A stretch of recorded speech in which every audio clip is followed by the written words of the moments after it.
बिस्मिल्लाहिर्रहमानिर्रहीम। आज हम ऐसा टॉपिक लेके आए हैं जो अक्सर इंटरव्यूज में पूछा जाता है। और अक्सर स्टूडेंट जो कि कंप्यूटर इंजीनियरिंग पढ़ रहे हैं उनको भी नहीं पता होता कि फ़र्क क्या है, कि कंप्यूटर आर्किटेक्चर क्या होता है, कंप्यूटर ऑर्गेनाइजेशन क्या होता है। सब्जेक्ट पढ़ लेते हैं कंप्यूटर आर्किटेक्चर एंड ऑर्गेनाइजेशन और कहते हैं उसको काऊ। हाँ, और पता ही नहीं होता ये काऊ है क्या भला। तो आइए हम आज आपको बताते हैं कि आर्किटेक्चर और ऑर्गेनाइजेशन में फ़र्क क्या होता है, और बहुत आसान तरीके से आपको समझाते हैं ताकि आपकी ज़िंदगी आसान हो जाए। फिर कभी भी कोई आपसे पूछेगा तो बड़े आराम से आप बता देंगे कि आर्किटेक्चरल इश्यूज़ किनको कहते हैं और ऑर्गेनाइजेशनल इश्यूज़ क्या होते हैं। तो पहले बात करेंगे कंप्यूटर ऑर्गेनाइजेशन की। The way the hardware is connected to the computer system. Hardware के जो कंपोनेंट्स हैं वो आपस में किस तरह से कंप्यूटर सिस्टम में कनेक्टेड हैं।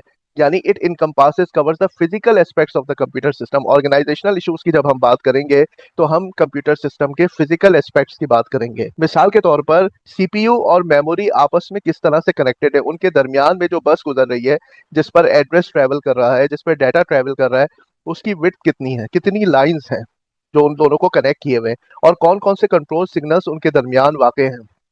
इसके अलावा मेमोरी किस तरह से इम्प्लीमेंट हुई हुई है, क्या स्टैटिक टेक्नोलॉजी से इम्प्लीमेंट हुई हुई है फ्लिप फ्लॉप्स की मदद से, या कैपेसिटर्स और डायनेमिक रैम टेक्नोलॉजी यूज हुई हुई है मेमोरी के लिए। तो ये जो इश्यूज हैं ये ऑर्गेनाइजेशनल इश्यूज कहलाते हैं, जो उस कंप्यूटर सिस्टम को बिल्ड करने में मददगार साबित हुए हैं। ठीक है, अब मेमोरी चाहे स्टैटिक हो डायनेमिक हो, मेमोरी तो है ना, आप उसमें डाटा स्टोर कर सकते हो। पीछे वो किस टेक्नोलॉजी से इम्प्लीमेंट हुई हुई है अक्सर लोगों को इस्तेमाल करते हुए इसका कुछ पता नहीं होता। ठीक है, तो अब ये एक सवाल से हम समझते हैं कि ऑर्गेनाइजेशनल इशू क्या होता है, और फिर इसी सवाल को हम लेके जाएंगे आर्किटेक्चरल इशू में। Is there a hardware multiply unit और is it done through successive additions. मिसाल के तौर पे अगर आपको 2 मल्टीप्लाई बाय 4 करना है तो ये ऐसा ही है जैसे आप 2 को 4 दफा प्लस कर दें। अब अगर 2 मल्टीप्लाई बाय 4 जो है ये एक मल्टीप्लाई यूनिट की मदद से इंप्लीमेंट हुआ हुआ है हार्डवेयर में, तो भी मल्टीप्लिकेशन हो जाएगी। और अगर मल्टीप्लिकेशन जो है वो सक्सेसिव एडिशंस के तौर पे हो रही है, यानी अंदर मल्टीप्लाई का कोई यूनिट नहीं है सीपीयू में, बल्कि एडिशन के ही यूनिट को हमने बार बार लूप में इस्तेमाल करके मल्टीप्लाई को इम्प्लीमेंट किया हुआ है। इससे आप मुझे बताइए कि क्या कोई फर्क पड़ेगा जो शख्स मल्टीप्लाई की इंस्ट्रक्शन इस्तेमाल कर रहा है, जो मल्टीप्लिकेशन करना चाह रहा है, क्या उसको अंदर पता होना चाहिए कि मल्टीप्लाई यूनिट सेपरेटली डेवलप हुआ हुआ है हार्डवेयर में, या फिर है ही नहीं और एडिशन के थ्रू मल्टीप्लिकेशन हो रही है।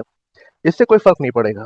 ठीक है, लेकिन जब हम ऑर्गेनाइजेशनल इशू की बात करेंगे तो फिर हम जाके देखेंगे इंटरनली कि हार्डवेयर में मल्टीप्लिकेशन का जो ऑपरेशन है वो किस तरह से इम्प्लीमेंट हुआ हुआ है। लेकिन यही चीज जब हम आर्किटेक्चर में जाएंगे ना, तो हम सिर्फ ये देखेंगे कि भाई मल्टीप्लाई की इंस्ट्रक्शन अवेलेबल है, पीछे वो मल्टीप्लाई का अलग से यूनिट है या एडिशन के थ्रू हो रही है, इससे हमें चंदा कोई फर्क नहीं पड़ता। हमें सिर्फ ये पता होना चाहिए कि हाँ मल्टीप्लाई की इंस्ट्रक्शन है या नहीं है, मैं मल्टीप्लाई कर सकता हूँ या नहीं कर सकता, बस मुझे ये बता दो। तो आर्किटेक्चर जो होता है ना, ये प्रोग्रामर्स मॉडल होता है। वो attributes that are visible to the programmer, वो एट्रीब्यूट जिससे प्रोग्रामर दिलचस्पी रखता है कि यार मैं इस मशीन को इस्तेमाल कैसे करूं, मैं अपना मकसद कैसे पूरा कर सकता हूं, मैं कोई प्रोग्राम कैसे रन कर सकता हूं, मैं अपना डिजायर्ड बिजनेस ऑपरेशन किस तरह से परफॉर्म कर सकता हूं, मैं कोई साइंटिफिक कैलकुलेशन किस तरह परफॉर्म कर सकता हूं, मुझे सिर्फ ये बता दो। ठीक है, मुझे ये बता दो कि कौन कौन सी इंस्ट्रक्शन सेट में इंस्ट्रक्शंस अवेलेबल हैं, मैं इस सीपीयू को किस किस तरह से इस्तेमाल कर सकता हूँ, कितने नंबर ऑफ बिट्स का डाटा मैं इसमें सेव कर सकता हूँ एट ए टाइम, यानी 32 बिट है या 64 बिट का प्रोसेसर है, मुझे ये बता दो। क्योंकि अगर मुझे 64 बिट एडिशन करनी है लेकिन प्रोसेसर का जो रजिस्टर है वो 32 बिट का है, तो जाहिर बात है मुझे 2 दफा में ये काम करना पड़ेगा। पहले 32 बिट ऐड करने होंगे, फिर जो कैरी निकलेगी वो अगले 32 बिट में जाके ऐड होगी, फिर अगला 32 बिट ऐड होगा। अगर मेरे पास प्रोसेसर इतना ताकतवर है कि वो 64 बिट एडिशन कर सकता है तो वो एक ही साइकिल में कर लेगा, क्योंकि वो 64 बिट डाटा को हैंडल कर सकता है। ठीक है, इस तरह से मुझे कोई डाटा कहीं पे रखना है, सेव करना है, तो मेरे पास कौन कौन से तरीकाकार हैं, क्या मैं मूव की मदद से करूंगा या मेरे पास इन और आउट की इंस्ट्रक्शंस मौजूद है। इसके अलावा मैं किस किस तरह से मेमोरी को एड्रेस कर सकता हूँ, तो क्या मैं पॉइंटर्स को इस्तेमाल कर सकता हूँ, मैं एरे इंडेक्सिंग कैसे कर सकता हूँ।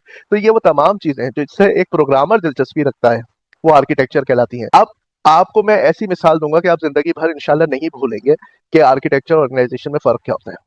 देखें, ये आर्किटेक्चर की टर्म बहुत ज्यादा इस्तेमाल होती है सिविल इंजीनियरिंग में। तो आर्किटेक्चर बेसिकली क्या होता है कि जो रहने वाला है, जो प्रोग्रामर यानी जो यूजर है, जो क्लाइंट उस घर में रहना चाहता है, जो अपने लिए घर बनवा रहा है, उसका जो मॉडल है, उसको किस चीज से दिलचस्पी है कि यार ड्राइंग रूम किधर है, बेडरूम्स किधर है, टॉयलेट किधर अटैच है कि नहीं है, ठीक है? तो रहने वाला अपने हिसाब से जिस तरह से उस घर को देख रहा है ना, वो कहलाएगा उस घर का आर्किटेक्चर। लेकिन ऑर्गेनाइज़ेशन क्या कहलाएगी कि भाई सीमेंट कौन-सी इस्तेमाल की है, सरिया कौन-सा इस्तेमाल किया गया है, वायरिंग जो है कंसील है कि ओपन है, ठीक है? तो ये तमाम चीज़ें, ये ऑर्गेनाइज़ेशन कहलाएँगी। टैंक कहाँ बनाया है, ठीक है? ऊपर वाला टैंक किधर है? अब रहने वाले को तो इस चीज़ से मतलब है कि उसको जब ज़रूरत हो तो पानी अवेलेबल होना चाहिए, ठीक है? टैंक चाहे कहीं भी हो, चाहिए मोटर चले, पानी आए और वो पानी को इस्तेमाल कर सके। तो यानी रहने वाले का जो मॉडल है ना, जो रहने वाले के हिसाब से घर की स्ट्रक्चर है, वो तो आर्किटेक्चर है। और जो बनाने वाले के हिसाब से जो इस घर को कंस्ट्रक्ट कर रहा है, वो क्या-क्या मटेरियल यूज़ कर रहा है, वो ऑर्गेनाइज़ेशनल इश्यूज़ कहलाएँगे। अब तो मेरा ख़्याल है आप कभी भी नहीं भूलेंगे कि कंप्यूटर ऑर्गेनाइज़ेशन में और कंप्यूटर आर्किटेक्चर में क्या फ़र्क है। यहाँ पे हमने चंद मिसालें भी दी हैं। मिसाल के तौर पे इंस्ट्रक्शन सेट के 2 बड़े मशहूर हमारे पास आर्किटेक्चर्स हैं। एक रिस्क है और एक सिस्क है। रिड्यूस्ड इंस्ट्रक्शन सेट कंप्यूटिंग और कॉम्प्लेक्स इंस्ट्रक्शन सेट कंप्यूटिंग। ये जो दोनों है ना, इसमें पाइपलाइनिंग बड़े अच्छे तरीके से हो सकती है। और जब पाइपलाइनिंग होती है तो कंप्यूटर फास्ट हो जाता है, ठीक है? और इसमें क्या होता है कि मशीन लेवल पर बड़ी बड़ी इंस्ट्रक्शंस परफॉर्म हो जाती हैं। जैसे हाई लेवल में है लूपिंग वगैरह, तो यहाँ पर बहुत आपको फैसिलिटी उस तरह की दी जाती है कि आप थोड़ा हाई लेवल का सा मज़ा महसूस करें। लेकिन यहाँ पर क्या किया जाता है, यहाँ पे बुनियादी इंस्ट्रक्शंस आपको दी जाती हैं और फिर आपको जो काम करना है उन्हीं इंस्ट्रक्शन से मिला के करना है। इससे क्या होता है, पाइपलाइन इंप्रूव हो जाती है। ये फिर जब इंस्ट्रक्शन पाइपलाइनिंग वगैरह की बात आएगी तो वहाँ पर आप समझ सकेंगे। आपको बताया हुआ है कि डेटा टाइप्स और डेटा का जो साइज़ होता है, ये प्रोग्रामर को इससे बड़ी दिलचस्पी होती है।